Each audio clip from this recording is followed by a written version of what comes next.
सारे गुरु परिवार को जय गुरु जी, शुक्राना गुरु जी। संगत जी, आज मैं गुरु जी के एक प्यारे भक्त जी का सत्संग आप सबको सुनाने जा रहा हूँ। बहुत ही प्यारा, बहुत ही ब्लेसफुल, बहुत ही डिवाइन सत्संग है। संगत जी, सत्संग को पूरा ज़रूर सुना करिए, क्योंकि कहते जो भी सत्संग सुनता है या जो भी सत्संग सुनाता है, दोनों को गुरु जी बहुत सारी ब्लेसिंग्स देते हैं और कई बार सत्संग के माध्यम से हमें हमारे सवालों के जवाब भी मिल जाते हैं। संगत जी, सत्संग को हम स्टार्ट करेंगे गुरु जी का दिव्य मंत्र जाप करके।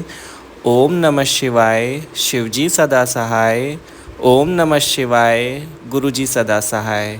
संगत जी, सत्संग को स्टार्ट करते हैं। अंकल जी कहते हैं, मैंने अपने नाना जी से गुरु जी के बारे में सुना था, लेकिन कभी उन पर विश्वास नहीं किया। उनके बारे में पढ़ने के बाद मैंने मुंबई में आश्रम जाने का विचार किया, जो गोरेगांव पूर्व में आर्य कॉलोनी में स्थित है। यात्रा से एक रात पहले आधी रात के बाद घर में मेरे पालतू कुत्ते ने उत्साह के संकेत दिखाए। उसने अपनी दुम हिलाई और हवा सूंघी। उसका व्यवहार कम से कम 2 मिनट तक जारी रहा। उसके बाद घर की लाइटें 10 सेकंड के लिए जल गई। मैंने इसे इस बात का संकेत माना कि गुरुजी दर्शन देने आए हैं। अगले दिन शनिवार को आश्रम में हमारा अनुभव अद्भुत रहा। शब्द दिल को छू गए और जल, चाय और लंगर प्रसाद बहुत स्वादिष्ट थे। गुरुजी का स्वरूप भी बहुत सुंदर था। संगत विनम्र और मददगार थी। हमने रविवार को भी आश्रम जाने की योजना बनाई और बाधाओं के बावजूद भी मेरा परिवार आश्रम जाने में सक्षम थे। हम बहुत खुश थे और मैंने गुरुजी को धन्यवाद दिया। गुरुजी की कृपा हमेशा मेरे साथ है। गुरुवार 28 मार्च को मैं अपने कार्यालय में था, जब मुझे अचानक एहसास हुआ कि मैंने 70 रुपये खो दिए हैं। मैंने बस गुरुजी का नाम लिया और कुछ ही मिनटों में मुझे वह राशि मिल गई। जब भी मैं गुरुजी का नाम लेता हूँ तो मेरा काम आसानी से हो जाता है और मुझे पता भी नहीं चलता कि समस्याएं अपने आप हल हो जाती हैं। 3 दिन बाद मैं फिर से आश्रम में था। मैं आमतौर पर सुबह में 1 कप कॉफ़ी पीता हूँ, लेकिन उस दिन मैंने नहीं पी क्योंकि मैं लंगर खाना चाहता था।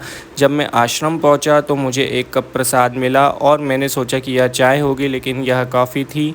मैं बहुत खुश हुआ और गुरुजी को धन्यवाद दिया। वह हर छोटी बड़ी बात जानते हैं जो मैं सोचता या करता हूँ, वह भगवान है। उस दिन भी मैं अपने पसंदीदा शब्द के बारे में सोच रहा था। आश्रम में वह शब्द विन बोलिया सब किच जांदा बजने लगा और मेरे रोंगटे खड़े हो गए। मैं गुरुजी के स्वरूप को देखकर मुस्कुराने लगा। कुछ दिनों बाद मैं मन ही मन गुरुजी के एक स्वरूप के बारे में सोच रहा था। जब मैं नेट पर सर्फिंग कर रहा था तो मुझे वही स्वरूप दिखाई दिया। गुरुजी ने मुझे अपने दिव्य दर्शन दिए थे। एक दिन बाद बुधवार 3 अप्रैल को मैं अपने दफ्तर में लंच के बारे में सोच रहा था। कैंटीन में चाइनीज़ या नॉनवेज खाना हो सकता है और मैं चाइनीज़ नहीं खाता क्योंकि मुझे यह कभी कभार ही पसंद आता है। मैंने सोचा कि शायद आलू हो।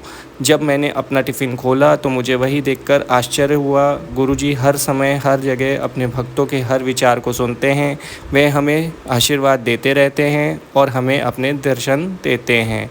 4 अप्रैल को लंच से ठीक पहले मैं सत्संग पढ़ रहा था गुरुजी महाराज की वेबसाइट पर। मैंने पढ़ा कि कैसे गुरुजी ने कई भक्तों को अपनी उपस्थिति दिखाई थी और सोचा कि क्या मुझे भी इसी तरह आशीर्वाद मिलेगा। सत्संग पढ़ने के बाद मैं सचमुच अपने हाथों की जांच कर रहा था कि क्या मैं देख सकता हूँ कि उन पर ओम बना है या नहीं।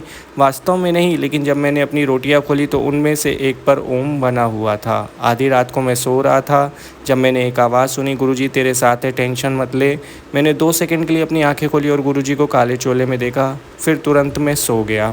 मैं बहुत ही चिड़चिड़ा, नकारात्मक और अधीर व्यक्ति हूँ। गुरुजी ने मुझे अपनी शरण में लेने के बाद मैंने अपने आप में कुछ सुधार देखे हैं। मुझे उम्मीद है कि उनके आशीर्वाद से मैं और बेहतर हो जाऊंगा। वह हमेशा मेरे साथ हैं। हमें बस उन पर विश्वास करना है। हमेशा मंत्र जाप करें, उनके सत्संग सुनने की कोशिश करें और जब भी आप किसी मंदिर या आश्रम में जाएं, हमेशा लंगर खाएं और सीधे घर जाएं, क्योंकि इससे बहुत आशीर्वाद मिलता है। वह पहले आपको नींबू की तरह निचोड़कर आपके विश्वास की परीक्षा लेंगे और फिर वह निश्चित रूप से आपकी मदद करेंगे और आपको आशीर्वाद देंगे। वह सर्वोच्च भगवान है, दिव्य ऊर्जा है। मैं गुरुजी का बहुत आभारी हूँ। कृपया मुझे और सभी भक्तों को हमेशा आशीर्वाद दे। मैं आपका शिष्य होने के लिए बहुत आभारी हूँ। मुझे इतना बढ़िया अवसर देने के लिए, आपके दर्शन और आशीर्वाद के लिए धन्यवाद गुरुजी। आप और अधिक आएँ और हमें अपने दर्शन दें। बहुत ही प्यारा सत्संग था अंकल जी, आपका बहुत बहुत शुक्रिया सत्संग शेयर करने के लिए। अगर कोई गलती हो गई हो सुनाने में तो प्लीज़ मुझे माफ़ कर दीजिएगा। संगत जी, अगर आप भी अपना सत्संग शेयर करना चाहते हैं, डिस्क्रिप्शन में मेल आईडी है, वहाँ आप भेजिए, हम उसे ज़रूर अपने चैनल के माध्यम से शेयर करेंगे। और ऐसे ही गुरुजी के प्यारे प्यारे सत्संग सुनने के लिए गुरुजी के चैनल को सब्सक्राइब करिए एंड बेल आइकन नोटिफिकेशन को ऑन कर दीजिए। जय गुरुजी, शुक्राना गुरुजी।